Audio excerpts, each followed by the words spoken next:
It is irony that we are here at the medieval duchy of Sheridan. That's all it is a medieval duchy. We've got Granberry as the Duke and we've got Martinez as the General.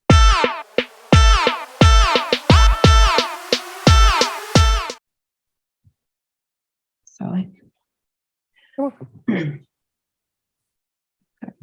Anybody else from council who has anything to share? Go ahead, Councilmember Whitaker.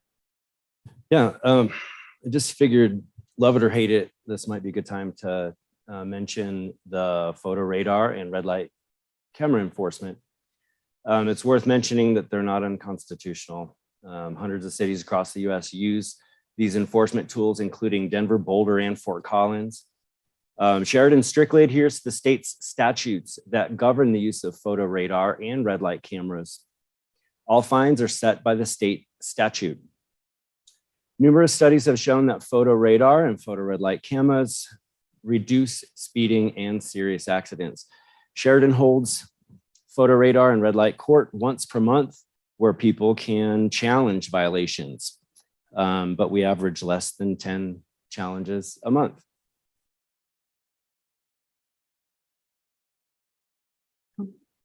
Thank you. Can I add to that? Yeah. I can tell you that the photo radar is stationed in school district zones on Lowell, over here on Federal, and then over by Alice Terry. We've had 5 children in the last, I've been on school board for, oh my gosh, 13 years or something like that. And in those years, 5 children have been hit by cars in school zones by vehicles that were speeding. So I'm all for it myself.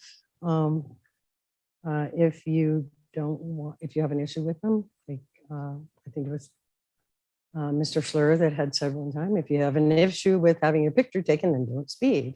I do believe that we had the police chief run a report. It's been several years ago, and the average ticket was for, I believe it was 52 miles per hour in a school zone, which means if you know anything about averaging, there was much higher, much faster speeds in those zones at that time. So I'm all for it. Keep our kids safe. They only put them in school zones. So, and if you have a problem with it, I will. Thank you both for your comments. Any other council members who want to share anything tonight? I don't see anything. Okay, we'll move on to public comment. Public comments will not exceed 30 minutes and we'll have 3 minutes per speaker. We're going to start with the people who signed up in the room. The first person on the list is John Smith.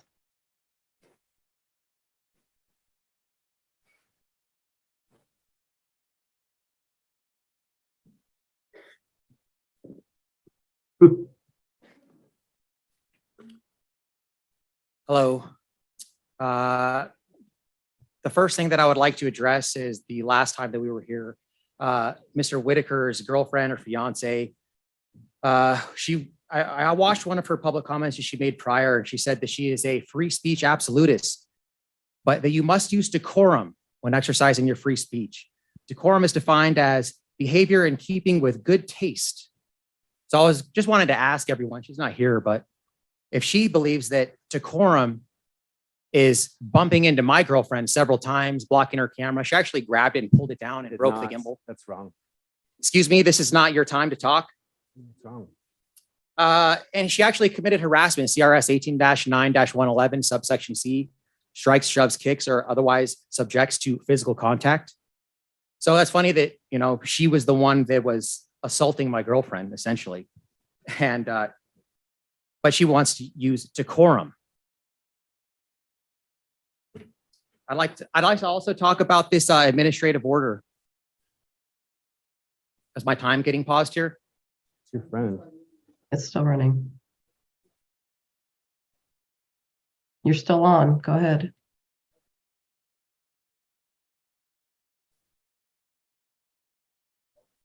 What's the issue? Is there something going on here?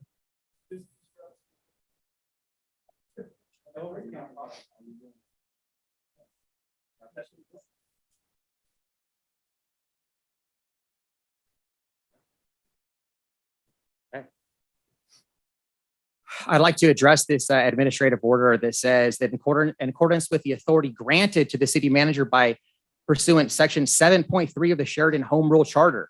So I don't know if you guys have read section 7.3. Mr. Whitaker says he did, but it does say that subsection C, establish with city council approval and implement personnel rules and regulations for city employees. That is the authority that Mr. Granberry is claiming that he has to write this order. Keyword here, regulations for city employees, not for the citizens. You're not a legislator, okay? And it says here that with city council approval, and there's actually no public record of you guys voting on this. So you guys have to approve this order. So you guys aren't doing your job correctly. And real quick, I wanted to talk also about Mr. Whitaker, you said that it's not unconstitutional. There's been several jurisdictions that have actually gotten rid of those because they are unconstitutional. It doesn't grant you your Sixth Amendment right to face your accuser.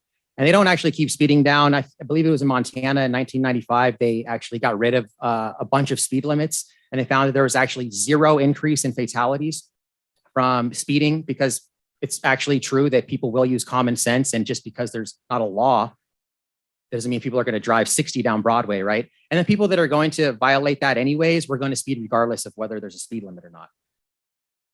So that's actually totally not true, Mr. Whitaker. In fact, the way that a lot of engineers decide the speed limits is they take a measurement of everyone's speed. They take the top 10% that's going the fastest and take them out, and the bottom 10% that's going the slowest and take them out. And then they average everyone else's speed, because if everyone's traveling roughly the same speed, that's what makes the road safe. But people are going to drive the way they're going to drive regardless if there's a speed limit.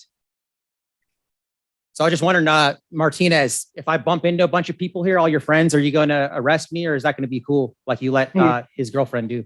Your time is up, sir. Next up, we have F in reality. Hello, everyone. I'm really upset that I missed the pizza last time. So I came today. It's all right. Got to show up, man. I guess so. Here I am.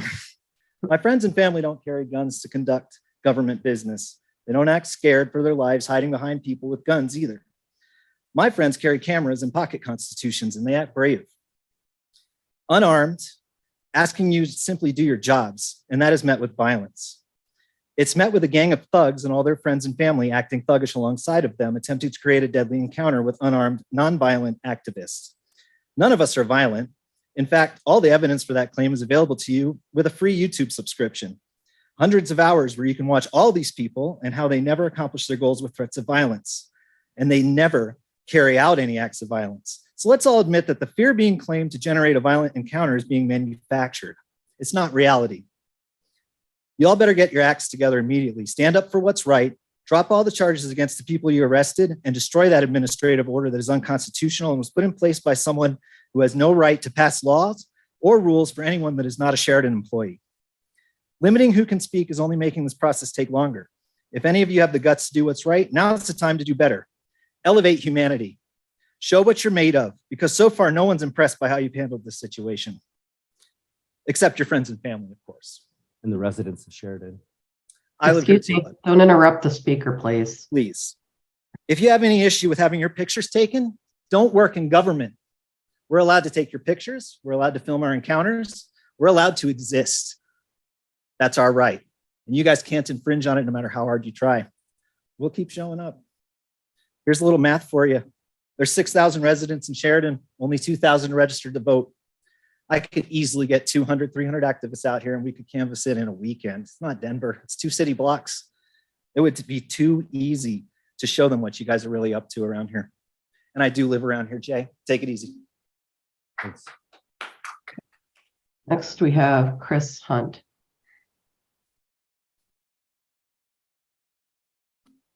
My name is Christopher Michael Hunt. I'd like to start off with a quote, please. The functionaries of every government have propensities to command at will the liberty and property of their constituents. There is no safe deposit for these freedoms but with the people themselves, nor can they be safe with their freedoms without information. Where the press is free, every man able to read it, all is safe. That was said over 200 years ago by Thomas Jefferson. From over 200 years ago, is it possible that this brilliant architect of our republic could have foreseen what would happen in a small town of 6,000 men and women that is far removed from Independence Hall in Pennsylvania? More likely, this inspired statesman was giving a warning to future generations to hold tight to the liberties bought through the shedding of blood, the snapping of bones, the wrenching of flesh and sinew, the suffering of patriots, and the tears of their loved ones. By any measure, freedom and liberty has been bought at a terrible cost. Anyone who carelessly swipes aside the God-given rights of free men and women because they make another uncomfortable or annoyed or insulted or scared or whatever but hurt term you want to give it cheapens the sacrifice of every patriot from the Revolutionary War to today. Every one of them. These unpatriotic people deserve neither deference nor attention, and they are either ignorant of liberty's high cost or, more likely, attempting to suppress them. Thus, when a public employee, like the spoiled man-child seated to my left and seated next to a uniformed thug, tries to infringe on the rights of free men and women, the press is necessary to view it, to document it, to investigate it, to disseminate it, and every citizen should loathe what they find out when they see it. In fact, investigating, documenting, and disseminating information on government actions, war inactions, finances, abuses, frauds, waste, and any and every other action of government is the very reason the First Amendment was written. How can the vital check on government's powerful functions be done if a gutless bureaucrat can arbitrarily and capriciously place limits on the First Amendment? Perhaps you don't care, or your indifference to the actions of these two employees seem to indicate that you do not. And let me also say, since I have 15 seconds left, nothing makes people more unsafe than gun-free zones. Look at the mass shootings that have happened around this country. Where have they occurred? Your time is Most up. of them in gun-free zones. Sick. Your time is semper up, sir. tyrannis. Thank you. Next up is Blind American.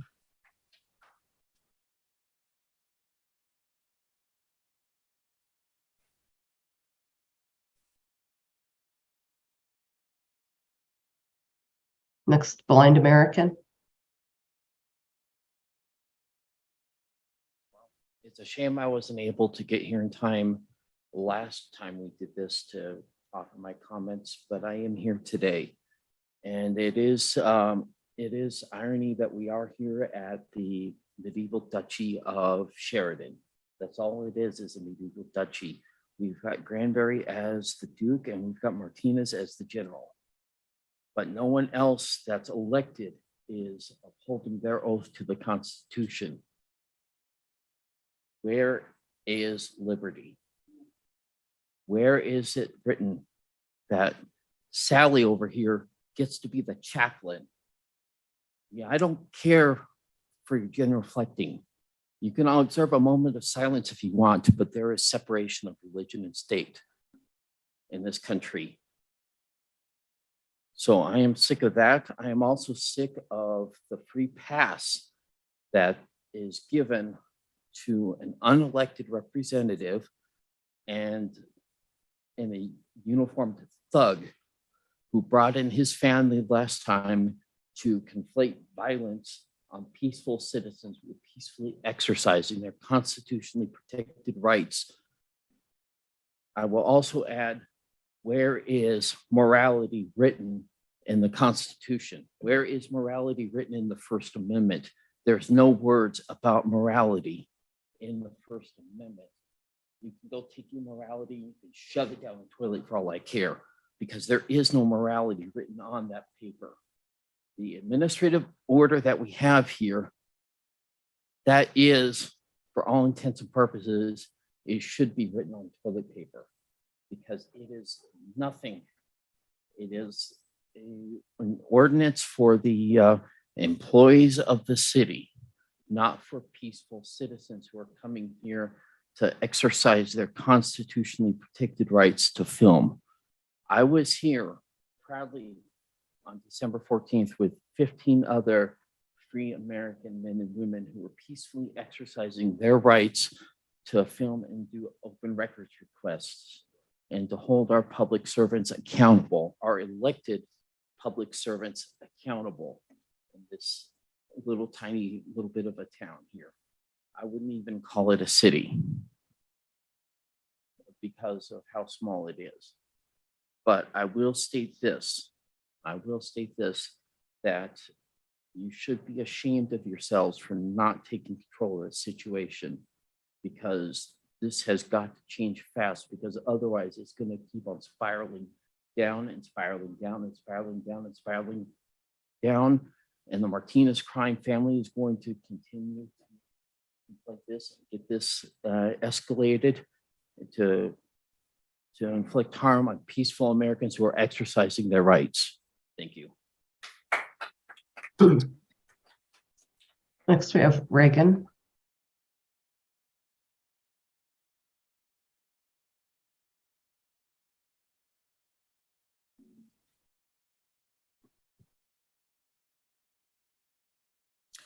Hello again, my name is Regan. Right to the point, facts on the record. Number one, and I quote, with added sick quote for a grammatical error. The actions of Denver Metro Audits and Benson could have dire consequences, and their actions must be curtailed before a deadly encounter is unnecessarily forced on officers. End quote. This was written by a city of Sheridan employee by the name of Jeffrey Martinez in a 3-page victim impact statement where Jeffrey attempts to display himself as a victim of a crime to the Arapahoe County DA's office, yet he fails miserably at defining what crime he's referring to. This is called false reporting, resulting in departing from the truth. Aside from the nonsense in supporting an employee that lies, you, City Council, are supporting an employee that is making physical threats to use force on law-abiding citizens who have simply offended him with their speech. That's right, ladies and gentlemen, whose sole purpose, you think, is to protect bad actors within your city government. You've made it more than clear your interest in service to a citizenry is dependent on being accepted into the Granberry Martinez club of thugs, where instigators and perpetrators of violence are lifted up in celebration and prayer, Sally, and accolades for a job well done. Shame on you and shame on all of you. I suppose Jeffrey and Devin have failed to inform you that there is in fact an ongoing criminal investigation into the city's police department concerning very troubling communications. Somebody's got their head down over there. Well, let me be the first to tell you, there is. In fact, there is. Mayor, perhaps you should demand your $185,000 a year city manager and his expensive town attorney, Bill Hsyashi, into an executive session on the matter, because once again, the legal liability on the hook to taxpayers for this city's bad behavior is going to be a very important and embarrassing topic of conversation. Number 2 point I'd like to bring up as it relates to facts on the record. Were you aware that your municipal judge threatened to throw me in jail for 60 days, citing contempt for asking him a question after he and his court clerk asked me if I had any questions while I was silently observing his courtroom? Certainly the court record would reveal that, right? Yeah, I did that records request, and guess what? Bill Hsyashi is working for the police department, and it's now part of a Criminal Justice Records Act, the only court record in the state of Colorado that just magically fell under a Colorado Criminal Justice Records Act to hide. What's the problem, Sheridan? Your What time you is hiding? up. Boom. Time You is up. suck. Next, we have Randy.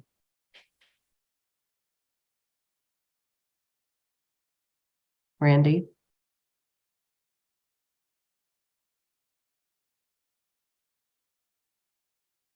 This is my first time in your city council meeting, and you guys brought me here by the ridiculous nature of you guys not protecting the First Amendment of the Constitution of the United States. You, Sally, you read a prayer before this. How would you like to be arrested for reading that prayer at the city council meeting? How would you like your First Amendment rights violated, thrown in a cage, searched in your private areas while you're thrown in a cage by these two pieces of crap thugs over here who don't even understand that you don't even have privacy in a public area? If you want privacy, you have to make the privacy, Granberry, you stupid, stupid man. You don't understand the First Amendment of the Constitution? Martinez, you don't understand free press? Do you know that sets us aside from all the crappy nations in this world? North Korea, what happens to you if you go film in public in North Korea? You get thrown in a cage. What happens if you record in public in Venezuela or Russia? What happens in those countries without free press? Free press is a very, very, very important part of this Constitution. And you guys don't allow people to film in a public area? What the hell is wrong with you two? You are absolutely ridiculously stupid, and you need to find new jobs. Here's the thing. These videos, they're going to last forever. And your family right now might be supporting you, giving you pats on the back, but your great-grandchildren, your great-great-grandchildren are going to watch these videos and think, damn, Devin Granberry is a piece of crap, and I don't want to associate with him as a member of my family. Same with you, Martinez. Your great-great-grandchildren are going to watch these videos hundreds of years from now and realize what a piece of crap both of you are. And I just want to let everybody know, today is a national holiday. Every day is a national holiday. Happy Fuck the Cops Day. Next we have Sal.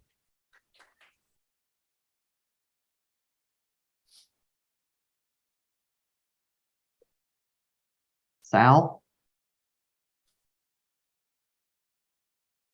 Thank you very much. Wow, we had an interesting meeting last time we were here when we had basically came here to use our right and exercise our freedom of assembly that's safeguarded by the First Amendment. As soon as we came in here, we were instigated by Martinez's family.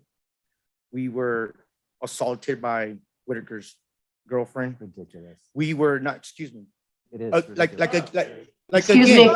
when we came in, we were courteous, we were professional, we were quiet. His family were the ones that instigated from the get-go. From the get-go. We have multiple angles of it happening. It is a shame how Desiree sitting right there ignoring everybody that has came up here. She's too busy doing her, I don't know what on her computer. And I appreciate you guys at least listening to us. I appreciate the veterans that have died for us to do what we're doing right now, and our freedom to express our feelings towards a chief that completely failed us last time. He sat there and escalated and not de-escalated any situation. His brother was side by side with the police when they were pushing us out, when they told us we were going to be arrested for trespassing, but yet he is allowed to come back inside the building when we were all supposedly going to be trespassed.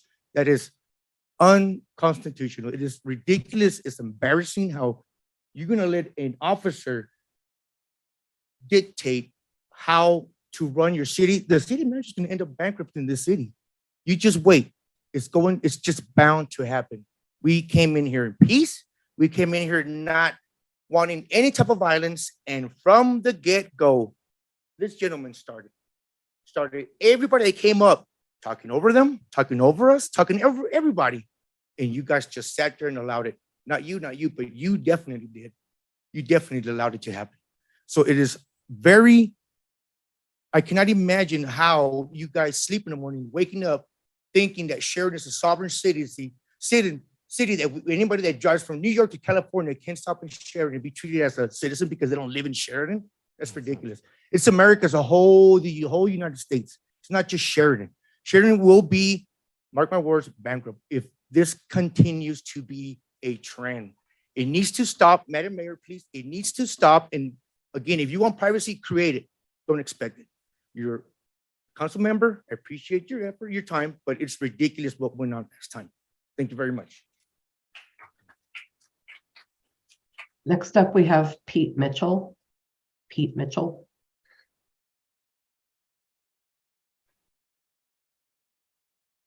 So I'd just like to start off by saying that none of you are allowed to look at me. Put your head down, right? That's legal. I can tell you to do that, right? No, I can't. Why? Because I have no expectation of privacy in public. Period. End of sentence. And you know, it's funny. I know my rights. And to date, the 10th Circuit Court, of which Colorado is a part, in fact, it resides right here in Denver, okay, has affirmed the rights of citizens to film our public officials in the performance of their duties. The 10th has stated the right for the record falls squarely, and I'm quoting now, falls squarely within the First Amendment's core purpose to protect free and robust discussion of public affairs, hold government accountable, and check abuse of power. Let's discuss abuse of power. Abuse of power in its simplest form is the misuse of a position or power or a position of power to take advantage of individuals, organizations, or governments. The policy that Granberry put in place is a perfect example of an abuse of power. It states that you all have to vote on this policy before it can be put into place. Yet there's nothing in any of the minutes from the time before that was put in place till now where not one vote has been taken place on this. So therefore, he has abused his power. He has the ability as city manager to enforce city council ordinances, resolutions, policies, and other directives. 2, work with all department heads to administer policies and directives. Now I'm paraphrasing these down. 3, establish with the city council approval and implement personal rules and regulations for city employees. 4, cause a proposed budget. 5, prepare and submit reports of all financials monthly and yearly. 6, supervise all city departments and employees. 7, employ and dismiss all city employees. 8, attend city council meetings in an advisory role only. 9, be responsible for informing the public on city functions and activities. And 10, to perform such other duties as prescribed by this charter or as required by the council and not inconsistent with this charter or any codes, ordinance, or laws. Well, let's see. The supreme law of the land would be the U.S. Constitution. The very First Amendment to that Constitution has 5 protections: speech, religion, freedom of press, freedom to redress our government, and freedom to assemble. And everybody that says just because they think I don't live in this town that I don't have the right to be here, y'all take federal money. I have the right to redress you. All right. Next we have Alex Aguilera. Thank you all. Fellow members of the public and board members of the Sheridan City Council, Police Chief Martinez, Mayor Granberry, I have one question for you. What in God's name is going on here? What is going on? Really? You're better than this. I can see it. You're better than this. And we had this conversation, Chief. I'd like for you all to take a moment to step out of the nonsense and madness going on at this time and take a brief 30,000-foot view of the issue at hand. I know it's hard to do so when you're caught up in the ordeal. Close your eyes for a second if you have the ability to do so, and think about where you are right now and what exactly you're doing. If you are a city council member, a police chief, or a town mayor, and have the capacity and power to stop this nonsense, shame on you for not having the gall to do so. and for being the first to speak up. If you're a member of the public, but you're really here on behalf of a council member or police officer or other city staff, I urge you to value yourself as a professional and individual, as well as a human being enough to be able to use your intellect to solve such a simple issue. If you're a camera person, exercising your free rights and contesting things you don't believe in, ask yourself if there's room to improve yourself and the way you conduct yourself in your capacity. Regardless of how many tyrannical and out of control publicly funded employees you've encountered. I'm mad, guys. You see, none of us are perfect. None of us. In the Bible, it says, let he who has no sins cast the first stone, right? We got to do better than this. We are adults. Shame on all of us. Everybody here who hasn't done anything to fix this problem, shame on you. May your legacy contain better than this, because this is not the hill you die on. And every single one of you, I think, knows that. These folks have the right to record in public. If you don't like it, create privacy, invest in technology like a freaking window film that disallows that to be recorded.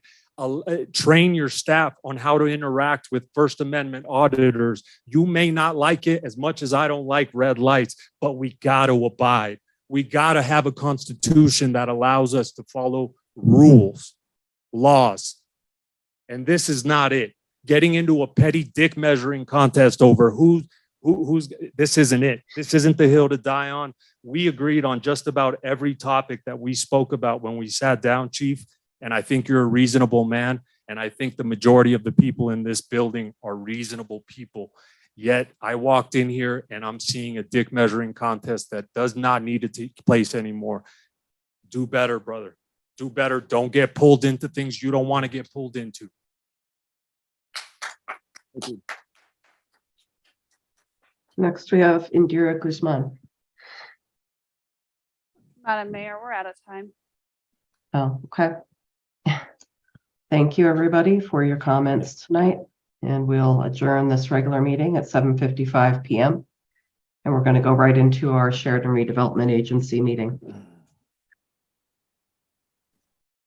I'll call to order this meeting of the Sheridan Redevelopment Agency for February 27th, 2023. We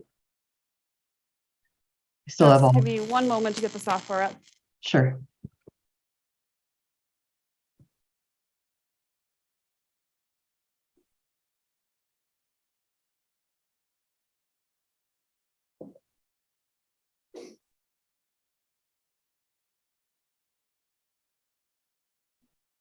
Council, you might have to sign in again on the open meeting. Thanks, you guys. I tried.